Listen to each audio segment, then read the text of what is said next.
everybody, this is Jana. Welcome to our next knit along in the Sloth series. During this knit along, we're going to be going through the pattern Hermione's Everyday Socks, and we're going to be doing that pretty slowly so that you can go section by section and get all the help that you need.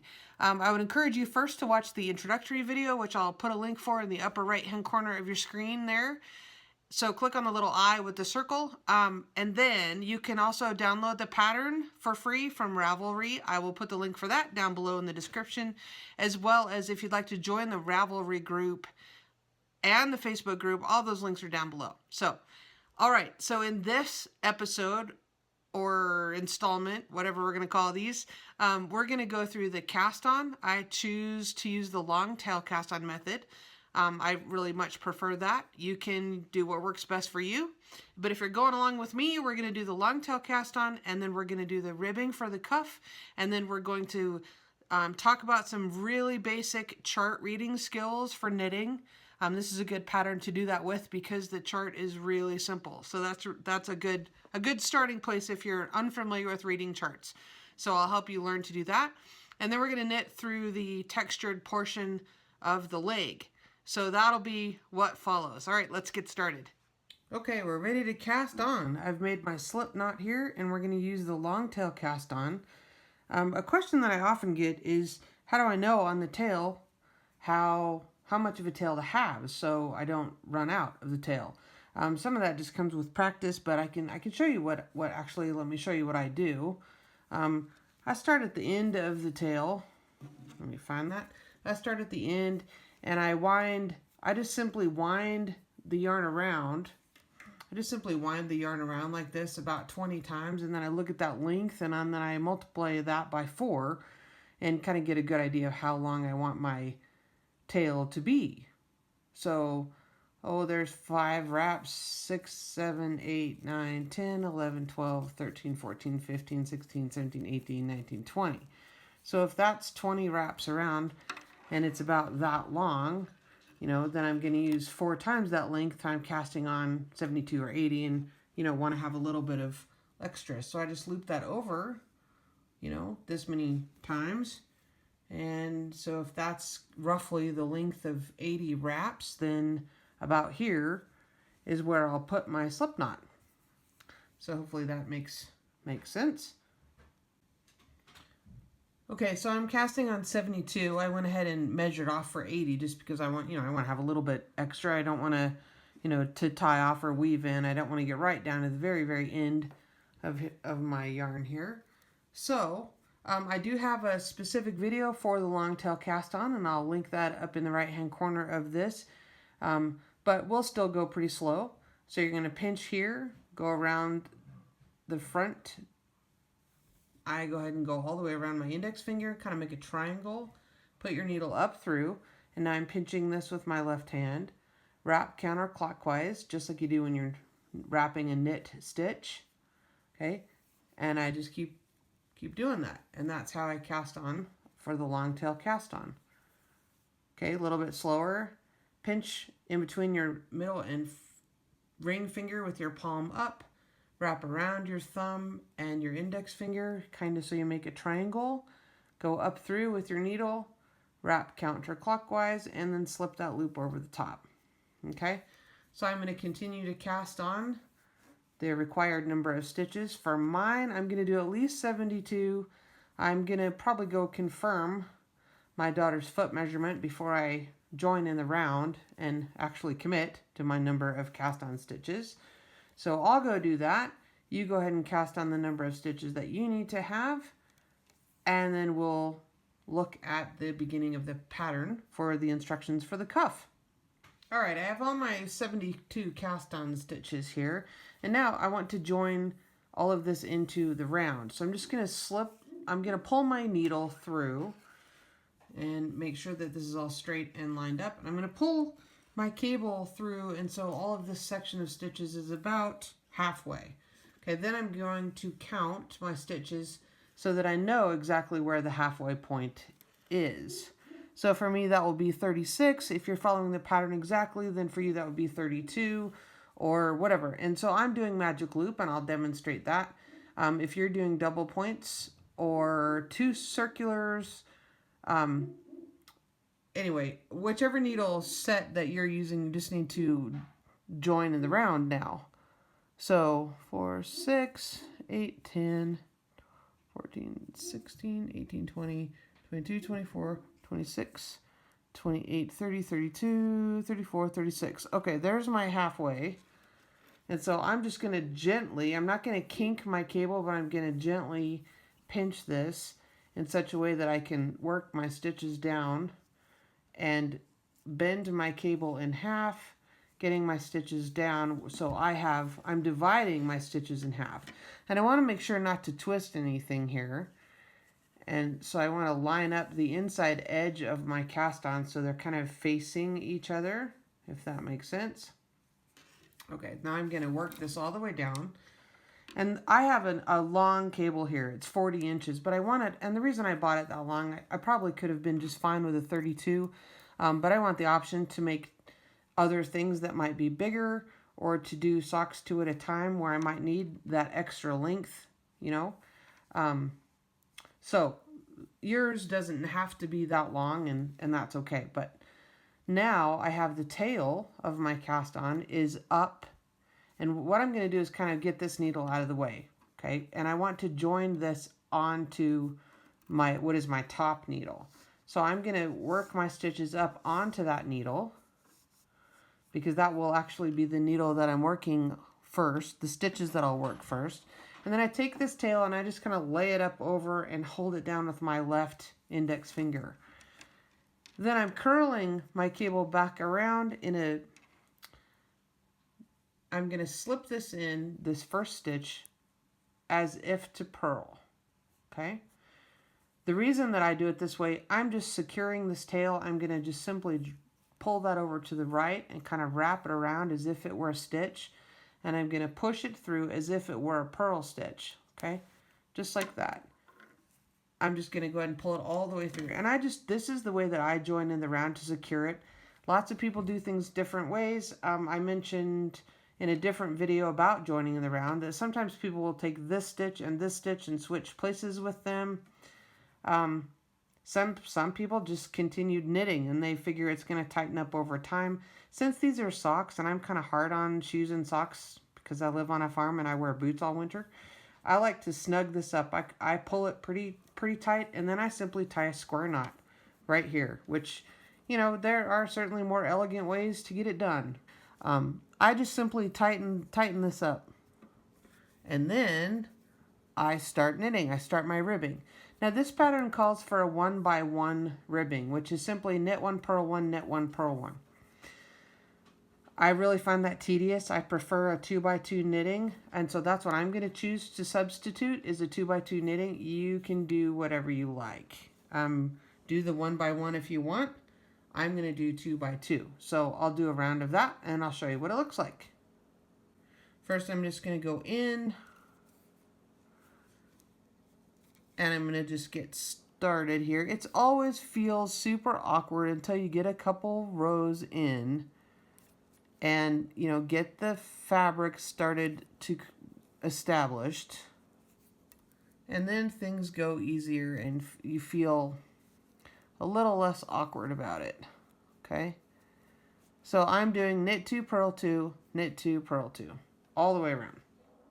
All right, well, I've done 8 or 9 rows here, and that's starting to look good. It definitely gets much easier once you have established, you know, at least 3 or 4 rows. So I'm going to continue on. The pattern calls for me to do 20 rows of ribbing, 1x1, or in my case, 2x2 ribbing. So we'll do 20 rows and we'll see how that looks, and, you know, if it looks as wide as I want it to be. 20 rows. Okay, I'm liking how that looks. I think that's sufficient for width for my cuff, and so I'm going to carry on with the pattern. We're beginning page 2, which starts with the leg. I'm just working the cable and the needle down there, and I'll pull this through and turn it. All right, so now it just says knit 1 row, and then so we're going to knit 1 row around, just kind of provide a, I don't know, like a buffer, I guess, a buffer zone row between our ribbing and our cuff, and then the chart. So let's do that. And I want to talk a little bit about reading a chart. So let me set this aside for a moment. Okay, when we look at the pattern here, we have the texture pattern chart. So since this is the Sloth series, I just want to take a moment to talk about reading patterns and why we read them the way that we do. So as you can see, this is row 1, 2, 3, and 4. So we read our pattern in the same way that we knit. So you know, from bottom to top. And we also, when you're knitting along, you're going from right to left when you're knitting across your needle. And so that's why that we read the chart in the same way that we knit. So you would start here with row 1 and you would knit 3 stitches and then purl 1. Okay, so here's your little key with knit and purl. So you're going to knit 3 stitches, purl 1, and then the next row is just plain knitting, and then the third row is knit 1, purl 1, knit 2, which as you're doing your repeating ends up being the same, you know, same as row 1 in that you're still knitting 3 in a row and purling 1, but obviously your purl stitch is just offset. It's not stacked right on top of each other, and that's what creates the texture of this. So I just wanted to take a moment to point out that when we read charts, we do it in the same way that we're actually constructing the fabric. So right to left, bottom up, okay?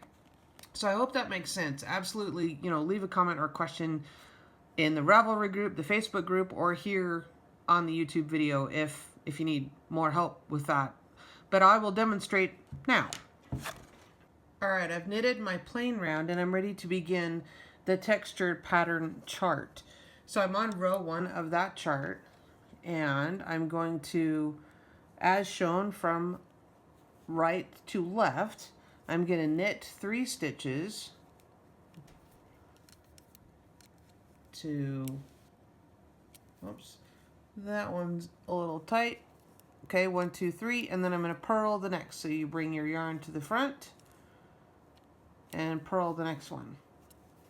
Okay, now, because it's a 4-stitch repeat, that's one reason why your cast on needs to be a multiple of 4. So then I'm just going to simply repeat that 4 stitches where we knit 3, purl 1, knit 3, purl 1, and we just continue that all the way around. Now, since I'm talking, I forgot where I was. There's my purl stitch right there. 1, 2, 3. See, I did one more than I didn't need to do because I was talking. So that's all right. We'll just take that out. And I'm going to purl that one. So all the way around, knit 3, purl 1. And that's really all this pattern is going to be. And the purl stitches are just staggered. And that's what creates that texture. Again, if you forget where you are, you can see the last purl stitch there. 1, 2, 3, purl 1. 1, 2, 3, purl 1. Okay, so just carry on with that all the way around. Okay, I've completed row 1 and row 2, and you can see that. I'll just choose a spot here. Okay, so there's my purl row from before where I knitted 1, 2, 3, had a purl stitch. Now I've knitted the plain row above it. So I'm beginning round 3 of the chart, which is going to be knit 1, purl 1, knit 2.